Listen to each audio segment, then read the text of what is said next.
হ্যাঁ বন্ধুরা, শুভ দুপুর। আজকে দেখো রান্না করলাম বড়ি দিয়ে পাঁচমিশালি তরকারি। পাঁচমিশালি তরকারি বলো, পাঁচ তরকারি বলো, যাই বলো, তো অনেক রকমই মাছ মাংস ভালো ভালো রান্না তোমাদের সঙ্গে শেয়ার করি। তো আজকে এই পাঁচমিশালি তরকারিটাই তোমাদের সাথে শেয়ার করলাম। চলো দেখো রান্নাটা আমি কীভাবে করলাম। বন্ধুরা, শুভ দুপুর। আর আজকে রান্না করব। প্রথমে আমি গ্যাসটা জ্বালিয়ে নিলাম।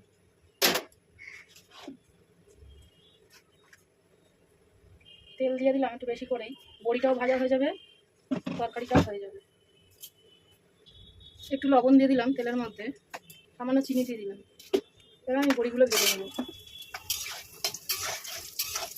আর তেলটাও তোমার কম টানবে, বড়ির মধ্যে যে একগাদা তেল টেনে যায় সেটা হবে না।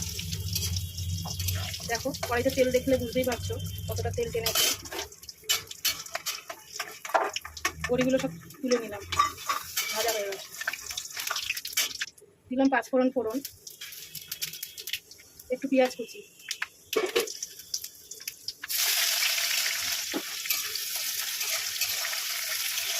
এখানে আমি আলু, পটল, বেগুন, কুমড়ো, কাঁচা লঙ্কা আর সব কিছু কেটে নিয়েছি।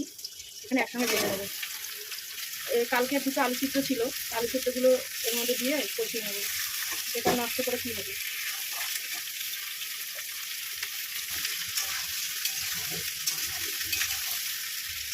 পরিমাণ মতন লবণ দিয়ে দেবো, হলুদ দিয়ে দেবো,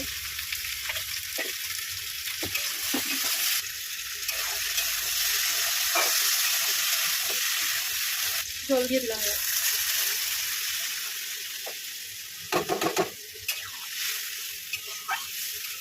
এই পাঁচমিশালি তরকারি রান্না করলে, পাঁচ তরকারি যাকে বলে, আমি এটাতে জল দিই না, কিন্তু আজকে একটু তাড়াহুড়ো আছে, আমাকে এক জায়গায় বেরোতে হবে, তাই জন্য আমি একটুখানি জল দিলাম যাতে তাড়াতাড়ি সেদ্ধ হয়ে যায়।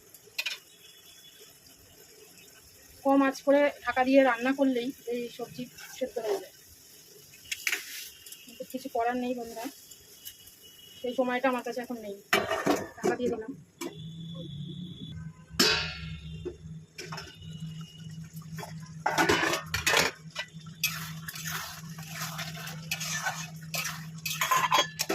সব সবজিগুলো সেদ্ধ হয়ে গেছে, আমি এবার বড়িগুলো দিয়ে দিলাম।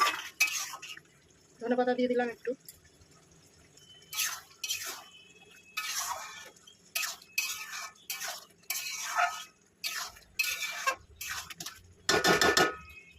একটু চিনি দিয়ে দিলাম।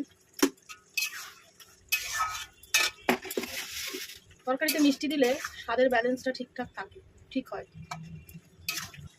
হয়ে গেছে দেখো বন্ধুরা, পাঁচ তরকারি রান্না, পাঁচমিশালি তরকারি, পাঁচ তরকারি যাই বলো। রাখছি বন্ধুরা, সবাই ভালো থেকো।